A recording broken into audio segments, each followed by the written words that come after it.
કથામાં ન જવું એટલે શું? નાના દીકરાએ કીધું કે એમ કથામાં જવાથી ચોરીમાં કંઈ નબળાઈ થાય? વીરપુરમાં આવી ક્યાંક કથા ચાલતી હશે, ચોર આવ્યો પાછળથી આવીને ખૂણામાં બેઠો, અને ત્યારે કથાકાર એવું કહેતા હતા કે ભગવાનને ઓળખવાના 5 ચિહ્નો છે. આ 5 ચિહ્નો જેની અંદર આવે એ ભગવાન સમજવાના. મહાભારતની કથા છે. મહાભારતમાં 5 ચિહ્નો બતાવ્યા. ભગવાન છે કે નહીં ઓળખવા તો કેમ ઓળખવા? એમાં પહેલું લક્ષણ છે ભગવાનનું, ભગવાનને પડછાયો ન હોય. ભગવાન આમ ઊભા રહે તો ભગવાનને પડછાયો પડે નહીં. વીરપુરમાં જલારામ બાપાને આ જ કહ્યું હતું ભોજલરામ બાપાએ. ભોજલરામ બાપા એના ગુરુ અને જલારામ બાપાને કહ્યું હતું કે જલા, તારે ઘેર ભગવાન આવશે તો કે હું ભગવાનને કેમ ઓળખી શકું? કે ભગવાનને ઓળખવાનું એક જ કારણ છે, તારા ઘરે અતિથિના રૂપમાં ભગવાન આવશે. તો કે પ્રભુ ઓળખવું કેમ? એની પત્ની કે જલારામ બાપાને કહ્યું કે ચિંતા ન કરો, જેટલા અતિથિ આવે બધાને ભગવાન જ માનીએ તો બીજી શું વાત? તો કે ભલે અતિથિને સેવા કરવાની, એમાં સાધુ કોઈ આવે, સંત આવે, એ સંતોના જૂના કપડાં લઈ લેવાના, નવા કપડાં આપવાના, એ જૂના કપડાં રાખી મૂકવાના. અને જલા તને એક ઉદાહરણ આપી દઉં કે ભગવાન આવશે ને પડછાયો નહીં હોય. જેનો પડછાયો નહીં ભગવાન સમજવાના. ભગવાનનું પહેલું લક્ષણ છે ભગવાનને પડછાયો ન હોય. ભગવાનનું બીજું લક્ષણ છે ભગવાનને પાંપણ ન હોય. ભગવાન આમ પાંપણ પટાવે નહીં, એના નેત્ર બંધ થાય ખુલ્લા થાય નહીં. ભગવાનના નેત્ર સદા માટે ખુલ્લા જ રહે. જેને પાંપણ ન હોય એ બીજું લક્ષણ ભગવાનનું. ભગવાનનું ત્રીજું લક્ષણ છે ભગવાન અસ્વેદ હોય. ભગવાનને પરસેવો ન થાય. આપણે થાય આમ કરવું પડે, ભગવાનને પરસેવો જ ન થાય. અને મહાપુરુષોને પણ પરસેવો ન થાય. પરસેવો થાય એમાંથી દુર્ગંધ આવે. આજે પણ આછીદરા ગામ છે, આછીદરા ગામમાં એક અર્જુનનાથ કરીને છે. આજે પણ એ ફકીરી સાધુ જીવે છે. આજ સુધીના કોઈ લોકો એને સ્નાન કરતા જોયો નથી. આ મહાપુરુષની બાજુમાં બેસો તમને દુર્ગંધ ન આવે. આ મહાપુરુષના લક્ષણ છે.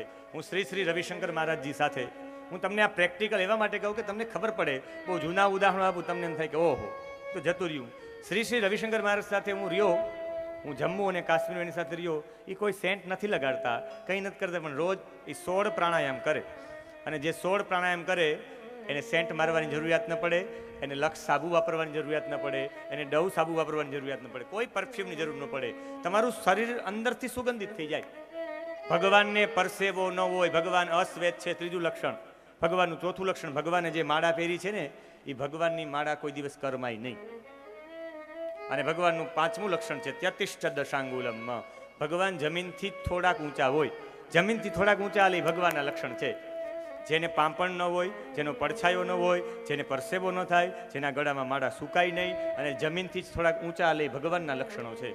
આ સાંભળતો તો ચોર, એમાંથી એક યાદ રહી ગયું કે ભગવાનને પડછાયો ન હોય. ઊભો થઈ ગયો કે આ કથામાં કંઈ ન હોય ભાઈ, મારા બાપુજી તો ખોટા કહેતા. ઈ ચોરે ચોરી કરી રાજાન્યા, અને પછી રાજાએ કહ્યું કે ચોર પકડાઈ જાય ને અડધું રાજ્ય અને એનો આખો ખજાનો પણ એનો. અને બીજા ચોરના દાંતમાં સળવળાટ થઈ કે ચોરને પકડી શકે. એક ચોર ગયો કે એટલો રાજાનો ખજાનો આખો લૂંટાણો તો ચોક્કસ એ ઊંટ ઉપર બધો સામાન લઈ ગયા છે. આખા ગામમાં કોને કેટલા ઊંટ છે તપાસ કરવા દે. પંચાયતમાંથી કઢાવ્યું કે વીરપુરમાં કેટલા લોકોને ઊંટ છે. ચેક કર્યા કે આને 35 ઊંટ. રાત્રે એના ઘરે જાય ગણે 1 2 3 4 5 35 ઊંટ. ચોકડી મારી દે કે આ ઘર જોવાઈ ગયું. એમાં આ ચોરના ઘરે ગયા ને અહીંયા ગણ્યા તો લેખાતા 50 ઊંટ અને નીકળ્યા ખાલી 15 જ ઊંટ. આ બધો સામાન લઈને આ જ ચોર છે. એના ઘર ઉપર રાઈટની નિશાની કરી. એ સમયમાં માતાજીઓને પ્રગટ થતા લઈને મહાકાળીનું રૂપ લીધું. મોટી જીભ, મોટા વાળ, 4 હાથ, અને માતાજીનું રૂપ લઈને આવી કીધું નીકળ બહાર, મને ખબર છે તું જ ચોર છે. ને આ ચોર નથી બાપા, પકડાઈ ગયા. માતાજી સાક્ષાત આવ્યા. રાજાએ માતાજીનું કંઈક અનુષ્ઠાન પણ કરાવ્યું. માતાજી સાક્ષાત આવ્યા, પકડાઈ ગયો. દોડીને માતાજીના પગમાં જ પડી જાય. દરવાજો ખોલ્યો એને ને સીધો માતાજીના પગમાં પડ્યો. ને લાઈટ ચાલુ હતી ને જોયું એ તો પડછાયો પડતો હતો કે આ ભગવાન હોય જ નહીં. તત્કાલ 2 હાથ ખેંચા તો 2 હાથ નીકળી ગયા. બધાને કહ્યું કે આ મને બનાવવા આવ્યો, આ ચોર છે. માર્યો જબરદસ્ત બધા લોકોએ. અને પછી આને જ્યાં ખજાનો હતાડ્યો હતો એ કે આને ખજાનો ક્યાં હતાડ્યો મને ખબર છે ને. એ ખજાનો પોતાનો લઈ આવ્યા. રાજાને કહ્યું આ ખજાનો, આ ચોર. રાજા કે આ હવે બધું ધન તારું ને તું અડધો રાજા બેસી જાય અડધી ગાદીમાં. ત્યારે એને વિચાર્યું કે કથા 5 મિનિટ સાંભળી તો અડધું રાજ્ય મળી ગયું. હવે 7 દિવસ સાંભળી આવા 2 કથા અને 7 દિવસ વીરપુર આવી ગયો. 5 મિનિટ કથા સાંભળવાનું આ પુણ્ય છે તો 7 દિવસ સાંભળવાનું શું રહેતું હશે. એટલે 7 દિવસ સુધી જેણે કથા શ્રવણ કરી છે એવા રાજાને અહીંયા ચોરી થઈ. એમ આ રાજાને અહીંયા ચોરી કરીને આવ્યો, બધા ઘરેણા પહેર્યા છે વેશ્યાઓ કે કોને ત્યાંથી ચોરી કરી? કે રાજાને ત્યાં, પાછી કરવી જ ન પડે.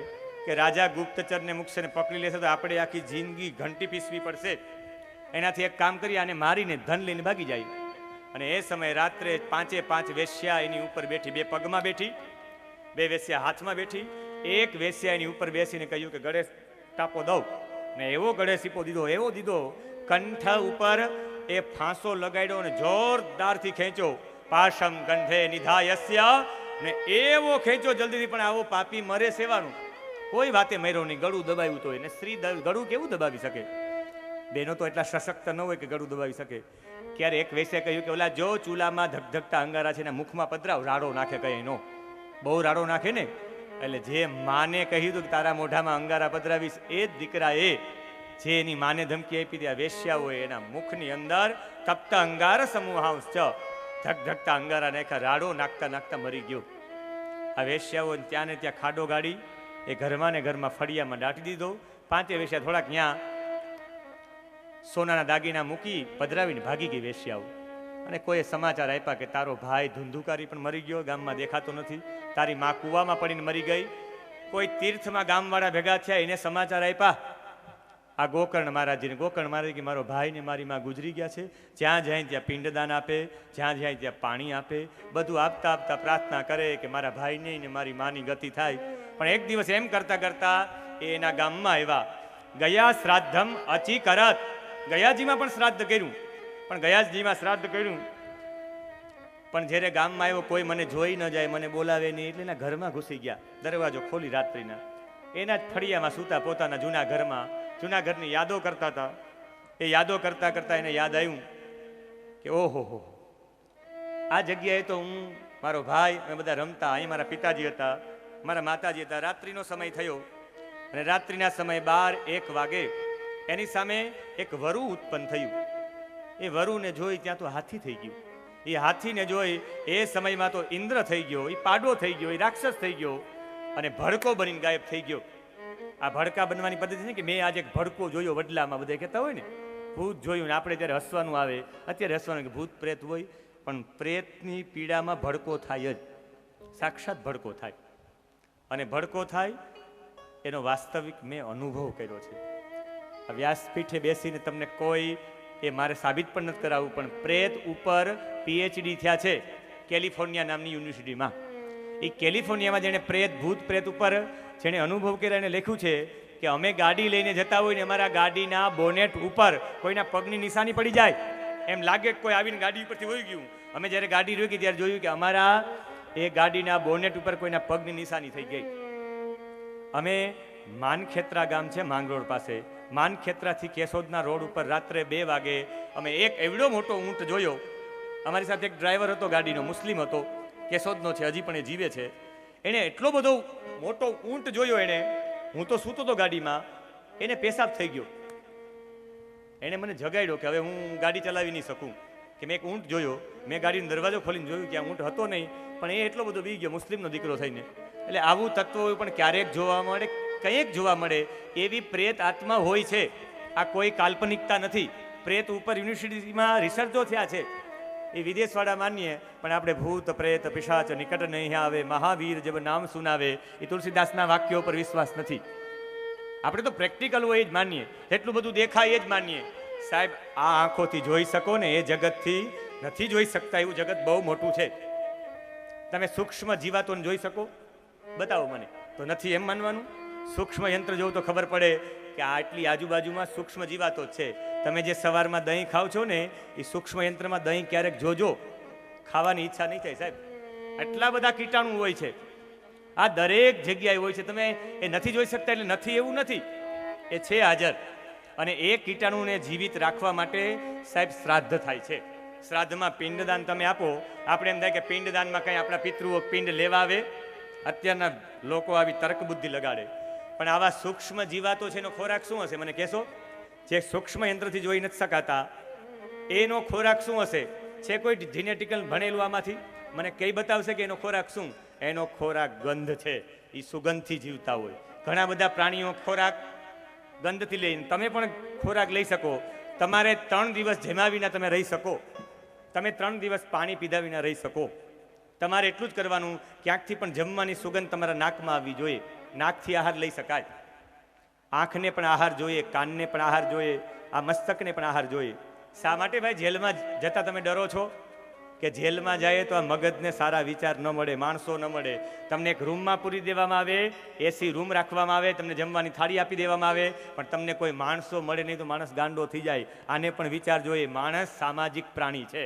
એમ ખોરાક અહીં નાકથી લઈ શકાય, એમ સૂક્ષ્મ જીવાતો નાકથી લે છે.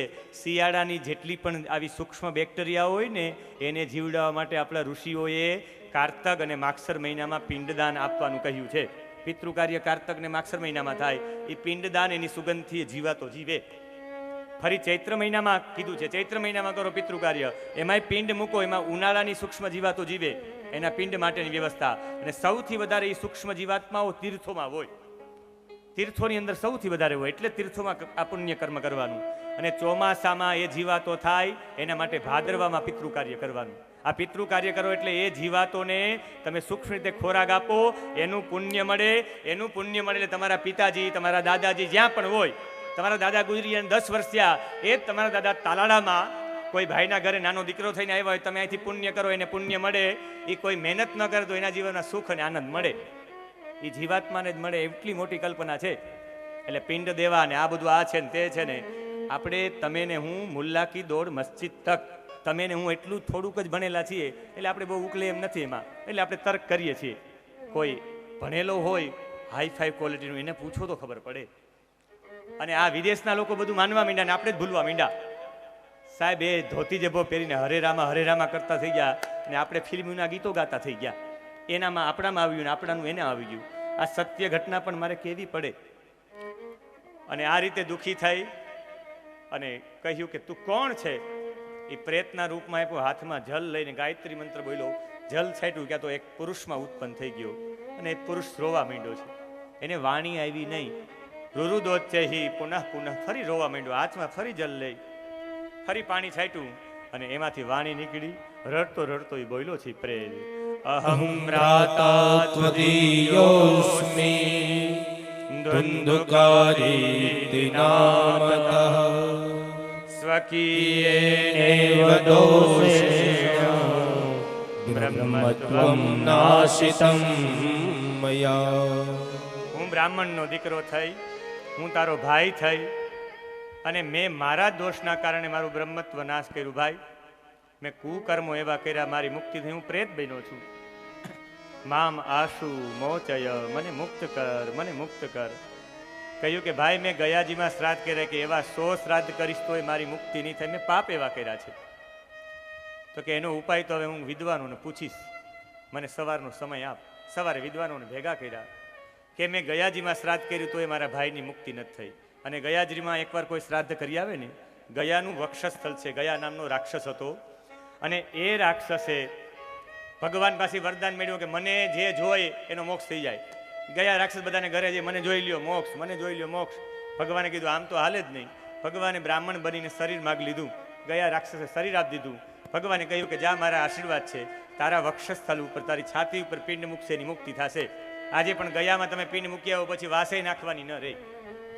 અને એ મુક્તિ માટેની આ પ્રાર્થનાઓ થઈ છે. અને કહ્યું કે ગયા શ્રાદ્ધથી ન થાય તો બીજો કોઈ ઉપાય છે નહીં. છેલ્લે કહ્યું કે સૂર્યનારાયણ ભગવાનને પૂછો. અને સૂર્યનારાયણ ભગવાનને પૂછવામાં આવ્યું કે હે તુભ્યમ નમો જગત સાક્ષી બ્રૂહી મે મુક્તિ હેતુકમ. હે સૂર્યનારાયણ ભગવાન, મારા ભાઈની મુક્તિ માટે ઉપાય આપો. અને સૂર્ય ઉપાસના એક સમયે દિવ્ય વર્ષોથી ચાલી આવે. અને આપણી બહેનો સૂર્યનારાયણ ભગવાનનું વ્રત કરતા. અત્યારે તો આપણે હાવ ભૂલી ગયા છે. આપણે સૂર્યનારાયણ ભગવાનને લોટો ચડાવતા જ ભૂલી ગયા છે. આમાંથી બહુ જૂજ લોકો હશે જે સૂર્યનારાયણ ભગવાનને લોટો ચડાવતા હશે. આપણે એમ કે શા માટે ભાઈ ચડાવવો? કોઈ કીધું સૂર્યનારાયણ ભગવાનને કંઈ પહોંચે, તમે પાણીનો લોટો ચડાવો હોય.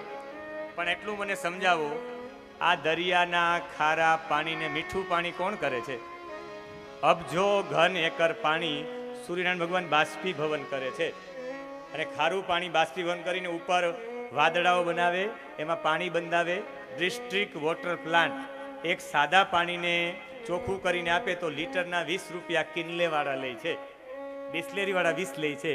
ખાલી પાણીને ચોખ્ખું કરવાનું. તો ખારા પાણીને મીઠું પાણી કરવું હોય તો કેટલો ખર્ચો આવે ખબર છે? 1 લીટર પાણી કરવું હોય ખારા પાણી ને મીઠું પાણી તો કેટલા રૂપિયાનું થતું હશે? અંદાજિત વિચાર કરો. 1000 રૂપિયાનું. કેટલાનું? 1000. 1 લીટર કરવું હોય તો 1000 રૂપિયા વીજળીનો ખર્ચ આવે. આજે પણ તમારે એ પ્લાન્ટ જોવો હોય તો ઇન્ડિયન રેવન્યુમાં છે, સક્સેસફુલ નથી. તમારે આજે પણ એ પ્લાન જોવો હોય તો મસ્કતમાં છે, દુબઈમાં છે. ખારા પાણીને મીઠા પાણી કરવાનો, જેને ડિસ્ટ્રિક્ટ વોટર પ્લાન્ટ કહેવાય. એટલા ખર્ચા હોવા છતાં પણ એવું તો મીઠું પાણી આપી જ નથી શકતો જે સૂર્યનારાયણ આપી શકે. અબજો ઘન એકર પાણી ઊંચું લઈ જાય, 1 ફૂટ નહીં 1000 ફૂટ ખારા પાણીને મીઠું પાણી કરીને વરસાવે. એ વરસાદના કારણે આખું જીવન છે. જે એટલું પાણી આપણે મફત આપતું હોય એ પરમાત્માને 1 લોટો તો ચડાવવો જોઈએ. એ કૃતજ્ઞતા છે. અને બહેનો પહેલા ઉઠીને સવારમાં સૂર્યનારાયણ ભગવાનની પૂજા કરતા, સૂર્યનારાયણ ઉગે પહેલા ઉઠી જાય, સ્નાન કરે, લાલ ફૂલ, કંકુ અને લાલ ચોખા પધરાવે લોટામાં. સૂર્યનારાયણ ભગવાનનો લોટો ભગવાનને ચડાવે. નીચે પણ તાંબાનું પાત્ર રાખવાનું, એમને લોટો જમીનમાં પધરાવી દેવાનું નહીં. નીચે પણ તાંબાનું પાત્ર. એ તાંબાના પાણીમાંથી પાણી નીચે જાય, એ તાંબાના પાત્રમાંથી પાછું પરિવર્તિત થાય અને સૂર્યના કિરણો, તમે તાંબાનો લોટો હાથમાં પકડેલો હોય, તમારા શરીરમાં સીધું તેજ આવે, તમારા શરીરમાં આખી ઉર્જા આવે. ઉર્જા લઈ આવવા માટે છે. અને તાંબાનો લોટો હોવો જોઈએ. તાંબુ એક એવી ધાતુ છે જે પાણીને શુદ્ધ કરે. એ તાંબુ શું ઉપયોગ કરાવે એ તમને પછી બતાવી. પણ બહેનો એને વધાવતા 1 મહિનો ભાદરવા સુદ છઠથી આસો સુદ છઠ સુધી સવારમાં ઉઠીને ભગવાનની 7 પરિક્રમા કરે, એને લોટો ચડાવે અને ભગવાનની વંદના કરે. ઊભા ઊભા ગાયત્રીની એક માળા કરે. એને ઘેરે દીકરો આવતો. એ પ્રથાથી બધા સૂર્યનારાયણને પૂજતા અને બહેનો ગાતા પણ. સૂર્ય નારાયણ નામ સૂર્ય નારાયણ, સૂર્ય નારાયણ નામ સૂર્ય નારાયણ, સૂર્ય નારાયણ નામ સૂર્ય નારાયણ, સૂર્ય નારાયણ નામ સૂર્ય નારાયણ. પૂરા આવો ને મારા નામ સૂર્ય નારાયણ, પુરાયાવો ને મારા નામ સૂર્ય નારાયણ. પૂરા આવો ને મારા નામ સૂર્ય નારાયણ, પુરા આવો ને મારા નામ સૂર્ય નારાયણ. મારી વેરાવળમાં કથા હતી. એક 9મા સ્ટાન્ડર્ડમાં ભણનારી દીકરી મારી પાસે આવી કે તમે કથામાં કહો કે સૂર્યનારાયણ ભગવાનને લોટો ચડાવવો, પણ મારા મેડમ ના પાડે છે કે સૂર્યનારાયણ ભગવાનને ક્યાં પાણીની જરૂરિયાત છે, એ લોટો ખાલી ખાલી શું ચડાવવું. અને સૂર્યનારાયણ ભગવાન પાસે પહોંચી જતો હોય. મેં કીધું પહોંચી જાય છે. તમે પાણી પધરાવો ને, એ પાણીની અંદરની જે ભેજ હોય ને સૂર્યનારાયણ ભગવાન ખેંચી લે છે. કે નહીં હું માનું નહીં. મેં કીધું તમે સોમનાથ મંદિરમાં આવો. સોમનાથ મંદિરની કાર્યાલય ઉપર એની મુખ્ય ચેમ્બર છે, એની ઉપર એક યંત્ર લગાડ્યું છે. શેનું યંત્ર છે? તો કે તમારા વાતાવરણમાં ભેજ હોય ને, એ ભેજને એ ખેંચી લે, અને એ ખેંચી લે એમાં સૂર્યની પ્લેટો લગાડેલી છે. સૂર્યના કિરણો પકડે એવી પ્લેટો, ને એ જ પ્લેટો ભેજને પકડે. ભેજને પકડીને એ ભેજ નીચે ઉતારે. વરસાદનું પાણી જેટલું ચોખ્ખું હોય ને એનાથી 10 ગણું ચોખ્ખું ક્ષાર વિનાનું પાણી આ ભેજ વાતાવરણમાંથી લઈને પાણી બનાવે છે સોમનાથમાં. એનું આખું તમે સમય મળે તો જોવા જજો. જો એ સૂર્યનારાયણ ભગવાનની પ્લેટો રાખવાથી ભેજમાંથી જો આ સૂર્યનારાયણ ભગવાનની પ્લેટો પાણી બનાવી શકતી હોય તો સૂર્યનારાયણ ભગવાન શું ન કરતા હોય. એ પાણીનો ભેજ લઈ જ લેતા હોય. એટલે તર્ક કરવાની કોઈ જરૂરિયાત નથી. આ હમે જાનના નહીં, હમે માનના હે.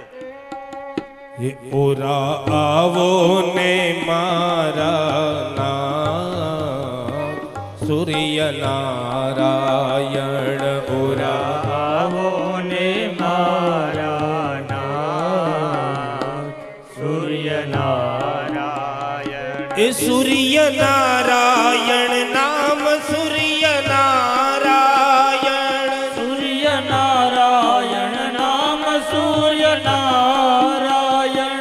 એ સૂર્ય નારાયણ નામ સૂર્ય નારાયણ, સૂર્ય નારાયણ નામ સૂર્ય નારાયણ. એ ઓરા આવો ને મારા નામ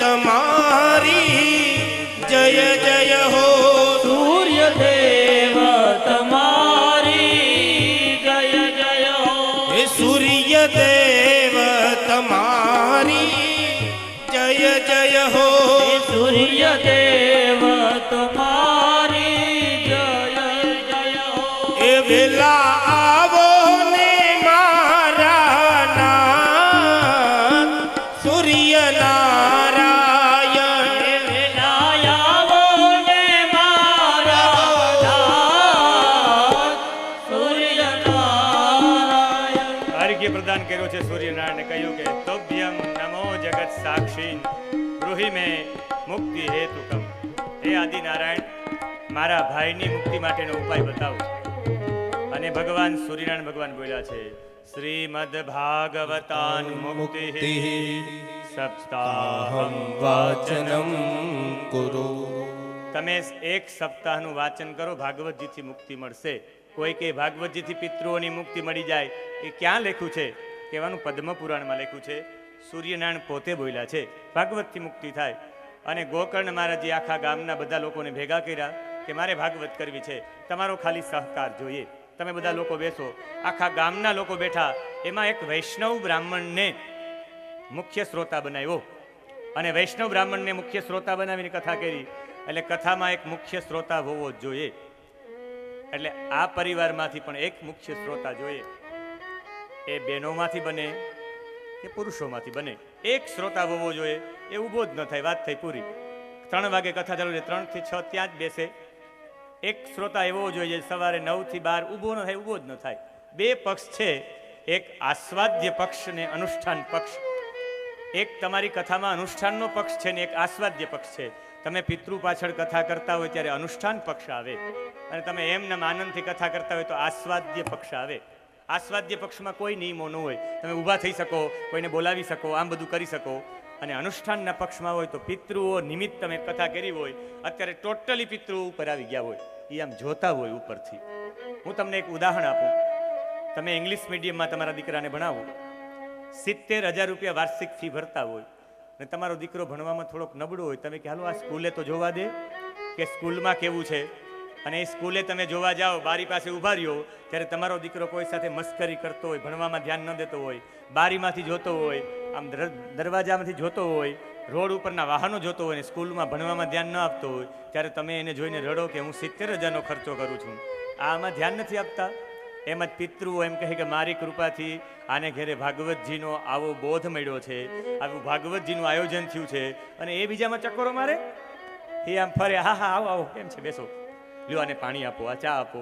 સારું છે, તમે બધા તો વૈષ્ણવો છો, તમે લોકો સમજદાર છો, તમે ગુરુને સેવેલા લોકો છો. એટલે બાકી તો કથામાં કેવું થાય, પાણીની બોટલો ફરે, પાણીના વાટકાઓ ફરે, પાણીના ગ્લાસો ફરે, લોકો વાતો કરે, લોકો 2 મિનિટ બહાર જઈ આવે, ચા પાણી પી આવે, ઇન્ટરવેલ રાખે લોકો, ચા પાણી રિસેસ, એટલે 15 મિનિટ ચા પીને પછી પાછું કીર્તન, પાછી કથા ચાલુ થાય. આ 5:45 થઈ ગયા, 15 મિનિટ વાર છે 3 કલાકમાં. તમે એક ચિત્તે બેસો એટલે 3 કલાક તો એમને નીકળી જાય. ઘડિયાળમાં જોવું ન પડે. તમને ખબર પડી જાય કે હવે 6 જ વાગવા આવ્યા છે. અમે તો રાત્રે હમણાં કથા કરી. હમણાં જે છેલ્લી કથા કરીને એવો પરમ દિવસે કથાનો વિરામ થયો. એનો કથાનો ટાઈમ હતો 4 થી 7, રાત્રે 9 થી 12. અને રાત્રે 9 થી 12, રાત્રે 12 વાગ્યા સુધી લોકો રહ્યા. અને આજ સુધી કાશી વિશ્વનાથ ઉત્સવ સમિતિમાં એટલા શ્રોતા નથી થયા. પડદા તો ખોલવા પડ્યા, રોડ પેક થઈ ગયા. એને કહ્યું ભાઈ હવે અમારી પાસે કંઈ ઉપાય છે નહીં. લોકોને જ્યાં કોઈ મેળી ઉપરથી, કોઈ બીજા મંદિર ઉપરથી, કોઈ એના ચોગાનમાંથી એમ કથાઓ સાંભળતું. એટલા લોકો થયા રાત્રે 12 વાગે પણ. અને અમે ત્યાં બહુ ભડાકા છોડાવ્યા. એ બધાય રામાપીરના ભક્તો હતા. આપ જેમ ઠાકોરજીના ભક્તો છે, રામાપીરના ભક્તો છે. એટલે ત્યાં એના ઉપર જ મેં વાતો કરી. ભાગવતજી, રામ અને રામદેવજી કોણ છે. પણ અહીંયા એક આસ્વાદ્ય પક્ષ ને એક અનુષ્ઠાન પક્ષ. એટલે એક શ્રોતા મુખ્ય હોવો જોઈએ. એટલે તમારામાંથી એક શ્રોતા જોઈએ છે આપણે. આખા પરિવારમાંથી એક થાય તો એ વાંધો નહીં, આખા વીરપુરમાંથી એક થાય તો એ વાંધો નહીં, બહેનોમાંથી એક થાય તો એ વાંધો નહીં, ભાઈઓમાંથી એક થાય તો. પણ એક શ્રોતા જોશે કે રોજ એના પોતાના આસન ઉપર બેસી જાય, સંપૂર્ણ કથા શ્રવણ કરે. આ વૈષ્ણવ બ્રાહ્મણને મુખ્ય રાખ્યા અને મુખ્ય રાખી અને કથાની શરૂઆત કરી. બધા લોકો આવીને બેસી ગયા, પણ આ પ્રેત બનેલો ધુંધુકારી કે મારે ક્યાં બેસવું, છેલ્લે ક્યાંય જગ્યા મળી નહીં, એટલે એણે પ્રવેશ કરી લીધો શેમાં? વાંસની સોટીમાં. અને પહેલા દિવસે કથા સાંભળી, વાંસની સોટી તૂટી ગઈ, બીજા દિવસે છૂટી ગઈ, ત્રીજી, ચોથી, પાંચમી, છઠ્ઠી ને સાતમી, 7 દિવસમાં 7 ગાંઠ છૂટી ગઈ. 8 દિવસની કથા નહોતી, બાકી 8 ગાંઠ વોટ. અહીં 7 જ ગાંઠ છે ને 7 જ દિવસ કથા હોય. સપ્તાહ યજ્ઞેન કલો પુનંદિતે. કોઈ વક્તા હોય કે આગલા દિવસે મહાત્મ્ય રાખે ને પછીના 7 દિવસને, એ 7 દિવસનો કથાનો ભંગ થાય. 7 જ દિવસની કથા. અને આપણે એમ થાય કે વાંસ તો રાખવો જોઈએ, દરેક કથામાં ત્યારથી વાંસ આવી ગયા, બાકી વાંસ રાખવાનો મિનિંગ છે જ નહીં. એ તો એને ક્યાંય જગ્યા મળી નહીં બેસવાની. કોને? આ પ્રયત્ને. એટલે વાંસમાં બેસાડવામાં આવ્યા. બાકી તમે હૃદયથી તમારા પિતૃઓને યાદ કરો, એટલે હું ત્યાં સુધી કહું કે પિતૃ અહીંયા આવીને બેસી જાય. તમે હૃદયથી યાદ કર્યા તમારા પિતૃને, એને વાંસમાં બેસવાની જગ્યા જરૂરિયાત જ નથી. તમે હૃદયથી પિતૃને યાદ કરો કે આપ આવજો, અમે પ્રેમપૂર્વક શ્રદ્ધાથી, શ્રદ્ધયા દીયતે શ્રદ્ધયા ક્રિયતે ઇતિ શ્રાદ્ધમ. શ્રદ્ધાપૂર્વક કરો. તમારા પિતૃઓ તમારી બાજુમાં બેસીને સાંભળતા હોય, તમને ખબર ન હોય, એ સૂક્ષ્મ ચેતનાઓ. ખાલી તમારા પિતૃઓની તમામ વીરપુરની જેટલી પણ ચેતનાઓ છે એવી એ આવીને સાંભળતી હોય. પણ નિષ્ઠાપૂર્વક તમે કથા સાંભળો, નિષ્ઠાપૂર્વક વક્તા કથા કરે, અને એક વાંસમાં આવીને બેસી ગયા અને સાથે વાંસની ગાંઠ તૂટી ગઈ. 7મા દિવસે એ જે ભૂત હતો એ ભગવાનનો દૂત બની ગયો, જે પ્રેત હતો એ ઠાકોરજીનો પાર્ષદ બની ગયો. અને એમ જેમ સૂકું લાકડાની સાથે લીલું લાકડું પણ બળી જાય, બધા પાપ બળી ગયા. એના માટે વિમાન આવ્યું. એમાં નંદ અને સુનંદે કહ્યું કે આવી જા. અને ધુંધુકારી 4 હાથ વાળો બની, પિતાંબર વાળો થઈ અને એમાં બેસી ગયો. બધા ગામના લોકોએ વિરોધ કર્યો કે ગોકર્ણ મહારાજી આમ થોડું હોય. હે નંદ, હે સુનંદ, તમે એકને શા માટે લઈ જાઓ? અમે આખા ગામે કથા સાંભળી છે, અમારા બધા માટે વિમાન આવવું જોઈએ. ત્યારે સુનંદ નામનો પાર્ષદ બોલ્યો છે, અદઢમ ચ હતમ જ્ઞાનમ. એક તો તમે સાંભળી જ છે કથા, સાંભળી શ્રવણ કરવી અલગ હો. કારણ કે સાંભળો ને તમે ખાલી એમ બેઠા બેઠા સાંભળી રાખો, કોઈને ઠોસો મારીને વાત કરવી સાંભળ્યું કહેવાય. અને શ્રવણ કર્યું એને કહેવાય એક ચિત્તે તમે સાંભળો એને શ્રવણ કર્યું કહેવાય.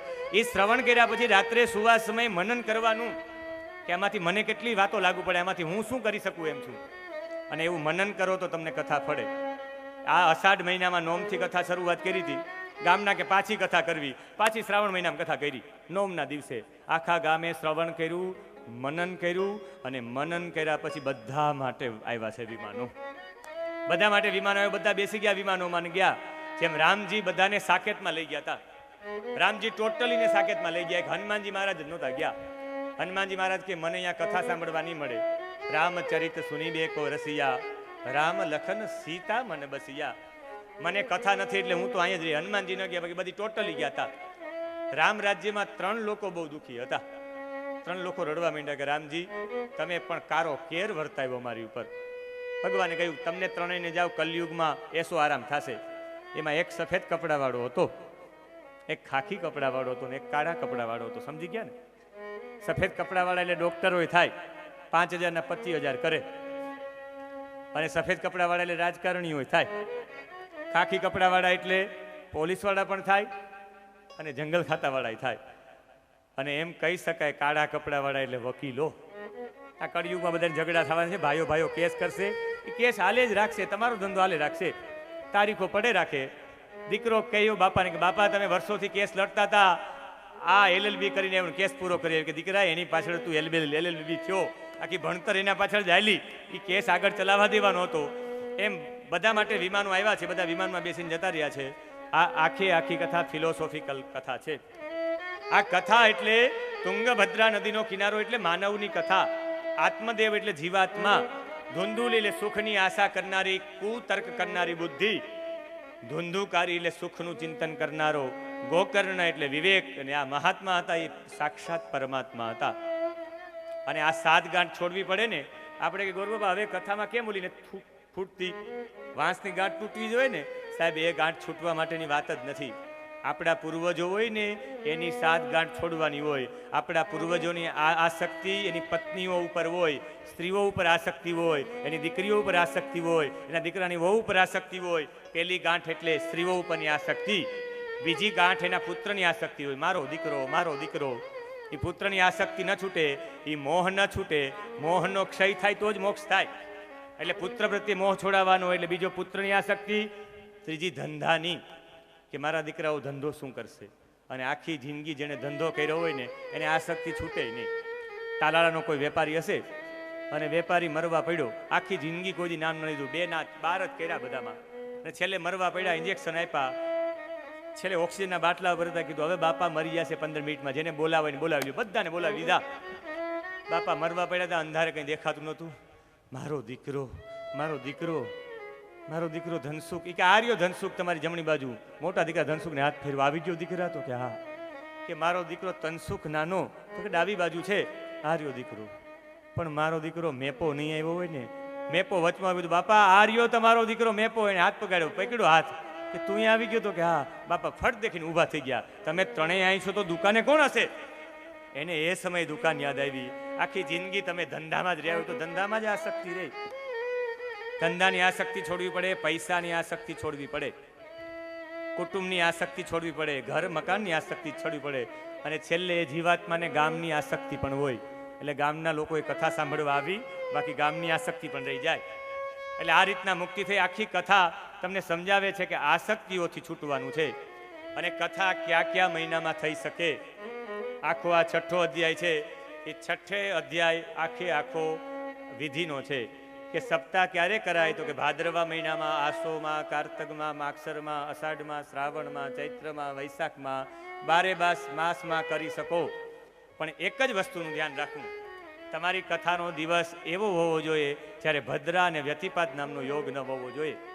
તમે ભદ્રા અને વ્યતિપાતથી કથા ચાલુ કરો એટલે વાત થઈ ગઈ પૂરી. માંડવા તૂટી જાય, માંડવા ઉડી જાય, માઇક સિસ્ટમ પડી જાય, લાઇટ વહી જાય, લાઇટના છેડાઓ બળી જાય, તમારી કથામાં કોઈ આવવાવાળું ન થાય, કોઈને પેટમાં દુખાવો થાય, આવું બધું થવા માંડે.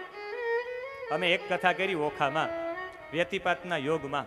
મેં કીધું ભાઈ આમાંથી ચાલુ ન કરાય, કે નહીં 28 તારીખ છે, મારી નાનીની ઈચ્છા છે કે એ જ તારીખે ચાલુ કરવી. અમે ચાલુ કરી, એ જ દિવસે માંડવો તૂટી ગયો આખો. એવો વરસાદ થયો, આખો માંડવો તૂટી ગયો. હોલમાં કરી કથા, હોલમાં પણ 500 માણસ બેસી શકે એટલી જગ્યા. હોલમાં ઘરધણીના કુટુંબમાંથી કોઈ બહાર જાય તો એ પાછો આવી ન શકે, એટલી ટ્રાફિક. છેલ્લે અમે ટીવી ઉપર લાઈવ કરી દીધી કે કોઈ અહીં આવતા નહીં ભાઈ, ટીવીમાં લાઈવ જોજો. તો એ માણસો થયા. જ્યાં અમારો ઉતારો હતો ત્યાં અમને નિંદર ન આવતી. એટલે વ્યતિપાતનો છે, આ એક જ ધ્યાન રાખવું. પણ અહીં પ્રશ્ન પૂછ્યો છે નારદજીએ, કેટલો ખર્ચો થાય કથામાં? તો કહે વિવાહે યાદૃશમ વિત્તમ તાદૃશમ પરિકલ્પયે. જેટલો વિવાહમાં ખર્ચો થાય એટલો જ લગ્નમાં થાય, લગ્નમાં ખર્ચો થાય એટલો કથામાં થાય. જેટલો ગોળ નાખો એટલું ગયડું થાય. અને કથામાં ખર્ચા થવા જોઈએ, માંડવા આવા લાગવા જોઈએ, વાહે સ્ટેજ આવું થવું જોઈએ, માઇકો આવા આવવા જોઈએ, અને વીરપુરમાં નહીં તાલાળામાં પોસ્ટર લાગવા જોઈએ. કથાનો મારો પહેલો જ આગ્રહ હોય કે પોસ્ટર લાગવા જોઈએ, લોકો સુધી સંદેશો પહોંચવો જોઈએ. કારણ કે સિગરેટની જાહેરાત થાય, દારૂની જાહેરાત થાય, નવા મૂવી આવતા હોય એના ટ્રેલરોની જાહેરાત થાય, ફિલ્મોની જાહેરાત થાય, તો કથાની જાહેરાત થવી જોઈએ. ગોંડલનો રાજા ભાકુંબા અને આ ભાકુંબાના ઘરવાળા એના ઠકરાણા એટલા બધા સોનાના જાહેરાત કરતા કે શરીર કરતા તો ઘરેણા જાજા દેખાય. ઘરેણાના બહુ શોખીન. આ ભાકુંબાના ઘરવાળા એકવાર ગોંડલથી ઘોઘાવદર જતા હતા, પાલખી લઈને. પાલખીમાં એને એની દાસી બે જતા હતા, અને આમ દરવાજાની બારી ખોલી, પડદો ખોલ્યો કે તો સામેથી ઘોડો લઈને આવતા હતા. સફેદ ઘોડો, સફેદ કપડાં, સફેદ મોજડી, 8 સોનાની વીંટી, 8 આંગળીમાં, ગળામાં 5-6 સોનાના ચેન, હાથમાં સોનાના કડા, પગમાં સોનાના કડા, કડ ઉપર કંદોરો સોનાનો. કયું કોઈ રાજપુરુષ આવતો લાગે. દાસીએ પડદો ખોલીને જોયું, કોઈ રાજપુરુષ નથી, આ ઓલો ભગત છે. કે કોણ? એ દાસી જીવન ભગત. કે ઓલું હલકું વરણનો છે એ? તો કે હા. આવું હલકું વરણ, પાછો ભગત, ને એમાં પાછો આવી ઠાઠમાઠ. આવા દે મારી નજીક. જેવા નજીક પહોંચ્યા એટલે રોકાયું કે તમે ઓલા દાસી જીવન ભગત ઈ તમે? તો કે હા. તો કે તમે ભગત થઈને આવી ઠાઠમાઠ કરો? તમે કોણ? કે તમે આવી ઠાઠમાઠ કરી છે, તમે સોનું તો પહેર્યું જ છે. એ કે હું ગોંડલના રાજાની ઘરવાળી છું. કહ્યું કે એમ? તમારો પતિ કેટલા ગામનો ધણી છે? કે મારો પતિ 35 ગામનો ધણી છે, એટલે મેં ઠાઠમાઠ કરી છે. કે તમારો પતિ 35 ગામનો ધણી છે, મારો પતિ તો જગત ધણી છે, મારી ઠાઠમાઠ હોવી જ જોઈએ. સોના ચાંદી તો પહેરવા જ જોઈએ. મારો પતિ જગત ધણી છે, એટલે જાહેરાત થવી જ જોઈએ. કથાનો પહેલો નિયમ, તમારે કથામાં બધા નિત્યક્રમ ટૂંકાવી નાખવાના. તમે 10 માળા કરતા હોય ઠાકોરજી તો 5 માળા કરવાની.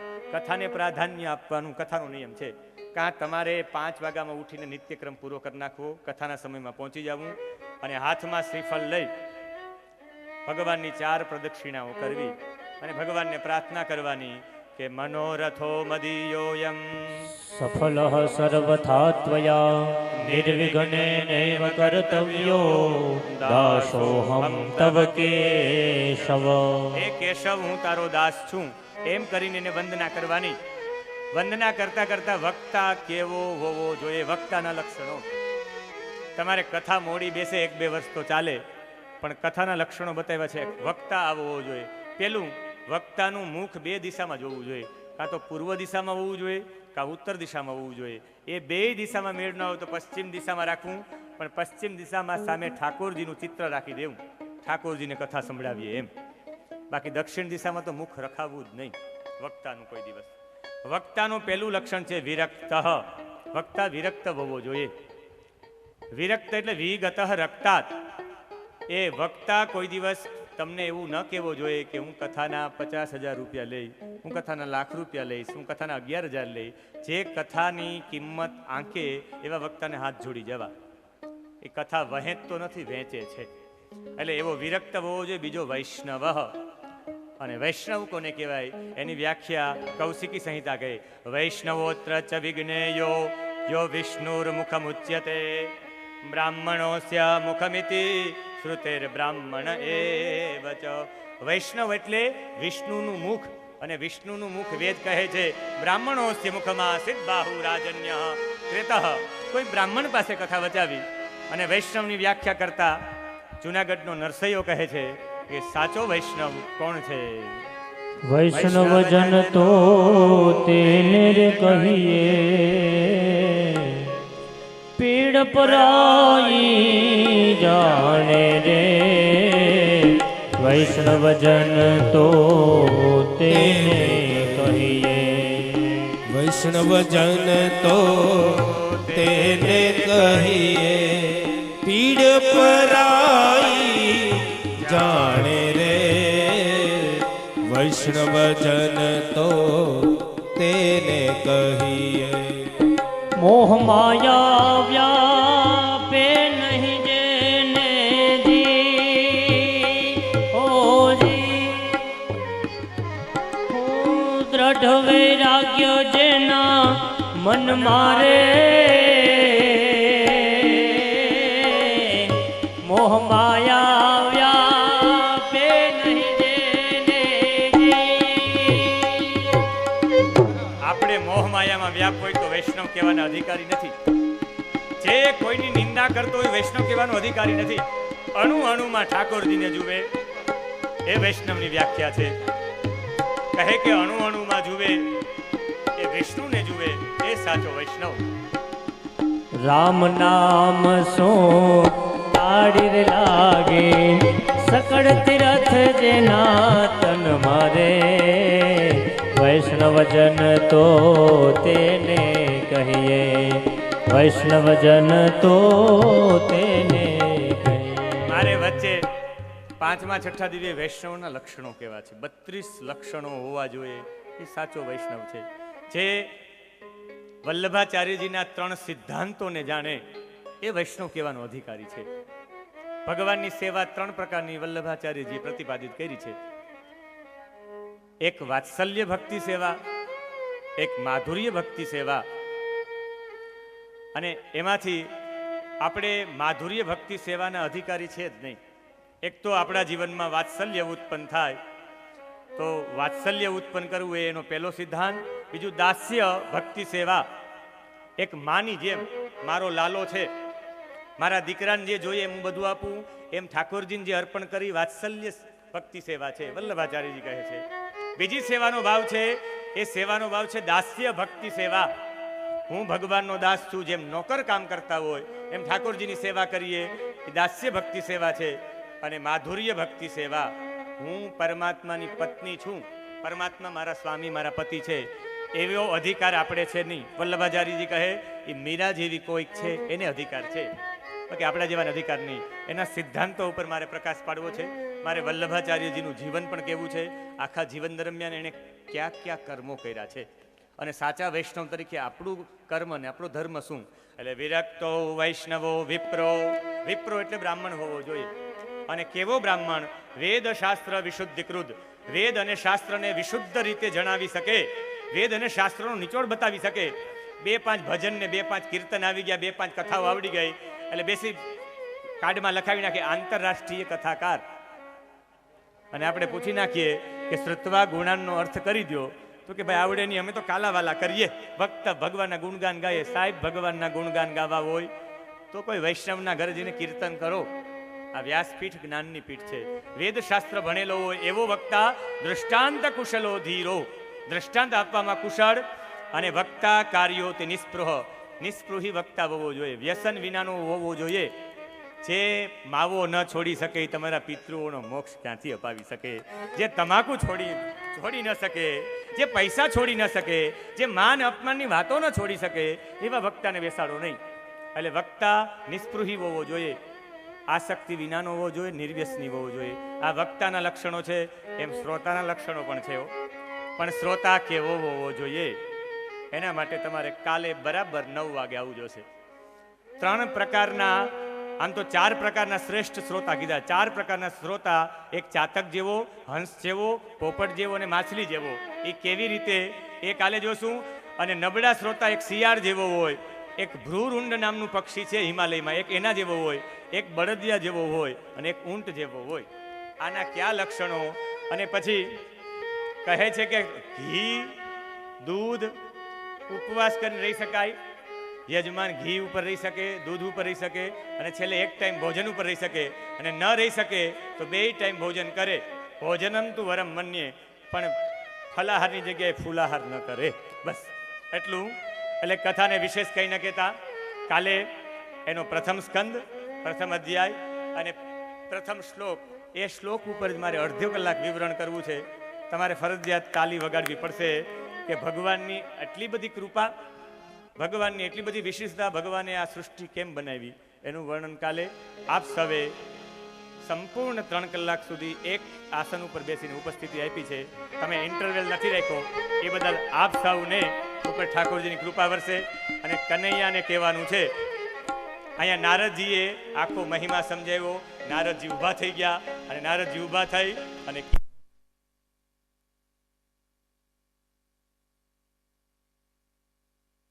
1 મિનિટ માટે આપણે જઈ આવીએ. કહેવાનું છે, કનૈયા એક દિવસ મારા ઘરે આવજે, વીરપુરમાં આવજે. અને વીરપુરમાં આવજે, મારું ઘરે ગોકુળ છે, એટલે મારું ઘર પહેલું છે. કનૈયા તું આવ મારા ઘેર, મારું ઘર પેલું છે. કનૈયા તું આવ મારું ઘર પેલું છે. કનૈયા તું આવ મારે તે આંગણે ગંગા જમના ઘાટ છે. મારે તે આંગણે ગંગા જમના ઘાટ છે. મારે તે આંગણે ગંગા જમના ઘાટ છે. કનૈયાને સ્નાન કરાવું કે મારું ઘર પેલું છે. કનૈયાને સ્નાન કરાવું કે મારું ઘર પેલું છે. રોજ રોજ સત્સંગ થાય, મારું ઘર પેલું છે. રોજ રોજ સત્સંગ થાય, મારું ઘર પેલું છે. મારે તે આંગણે ગાયું ના દુજાણા, મારે તે આંગણે ગાયું ના દુજાણા. મારે તે આંગણે ગાયું ના દુજાણા. મારે તે આંગણે ગાયું ના દુજાણા. નિત નિત દૂધ પીવડાવું કે મારું ઘર પેલું છે. નિત નિત દૂધ ધરાવું કે મારું ઘર પેલું છે. એ કનૈયા તું આવ મારા ઘેર કે મારું ઘર પેલું છે. કનૈયા તું આવ મારા ઘેર, મારું ઘર પેલું છે. મારે તે આંગણે નારદજી કીર્તન કરવા માંડી ગયા અને સનત કુમારોની કથામાં ઋષિઓ પણ મારા લેવા માંડ્યા. એ ઝાંખી છે તો છેલ્લે બરાબર 1 મિનિટ તમારી વધારે નથી લીધી એટલે 3 વાગે એટલે 3 વાગે 6 વાગે એટલે 6 વાગે તમારે પણ કહેવું પડે ટાઈમ ઇઝ મની. હે મારે તે આંગણે તુલસીનો ક્યારો, મારે તે આંગણે તુલસીનો ક્યારો, મારે તે આંગણે તુલસીનો ક્યારો, એ મારે તે આંગણે તુલસીનો ક્યારો. શાલિગ્રામની સેવા કે મારું ઘર પેલું છે, શાલિગ્રામની સેવા કે મારું ઘર પેલું છે. રોજ રોજ સત્સંગ થાય કે મારું ઘર પેલું છે, રોજ રોજ સત્સંગ થાય મારું ઘર પેલું છે. મારું ઘર પેલું